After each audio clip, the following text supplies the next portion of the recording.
Hi everybody, I'm Kristen. I'm one of the floral designers here at Rogers Gardens. Today I'm going to be showing you some step-by-step techniques that I get to use to make this lovely spring floral arrangement. So for this arrangement, I've chosen a clear vase with a really cool black graphic on it. And then for the flowers, I have lime green hydrangeas, white hydrangeas, purple roses, lavender hyacinth, which have an amazing smell, and then one of my absolute favorites are these lavender colored lilacs, and these remind me of growing up in upstate New York and going to the lilac festivals every May, and we had bushes in my backyard.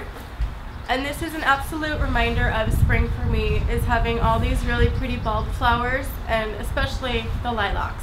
So the very first step I have done is fill this up with room temperature water, probably about maybe like an inch from the top of the vase, and you want to make sure that your vase is nice and dry.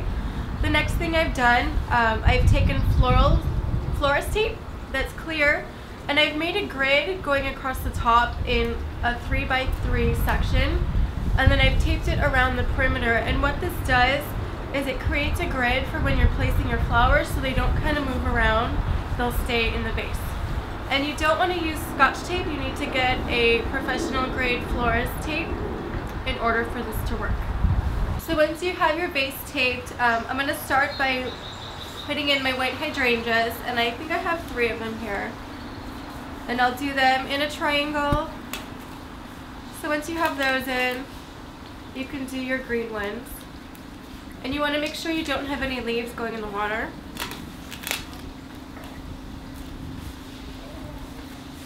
And I'll do these on opposite sides. And then next I'll do my lilac. And with your lilac, because these have a woody stem, you can either take a floral knife and shave it down. If you don't have a floral knife, most likely you'll have a hammer laying around your house. And what you can do is hammer the stem down to open it up, and then it will look like this. That way it'll be able to drink the water properly. And then I'll just start adding these into clusters and groupings.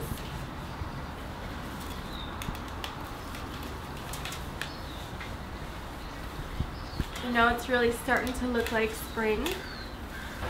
Next, I'm going to add our hyacinth, and these I'll just strip down the greens. And I'll place these along our purple and do them in a group. And these, along with the lilac, are going to have a really great fragrance. So once your hyacinth are in, next I'll do these roses.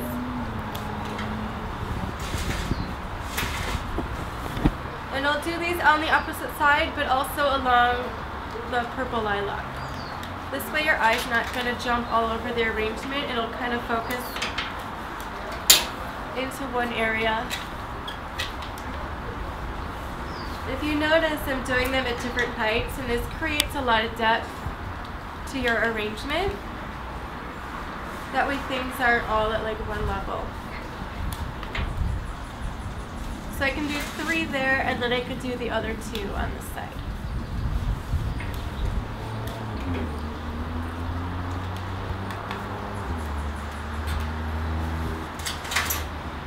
And then last, to add a little bit more green in, I have some green hypericum berry where I've just taken off the leaves, give them a fresh cut, and these I'll place along the green hydrangeas for a little bit of a pop. And I'll cluster them together. So now that we've added all the flowers here, our lovely spring arrangement is complete. And one of my favorite parts about it is the contrast between the black graphic on the vase versus all the really pretty lavender pastels to the smoky purple roses. Once again, my name is Kristen. From all of us here at the Floral Studio at Rogers Gardens, thank you for joining me today. Hopefully you found these techniques useful to bring some spring into your home today.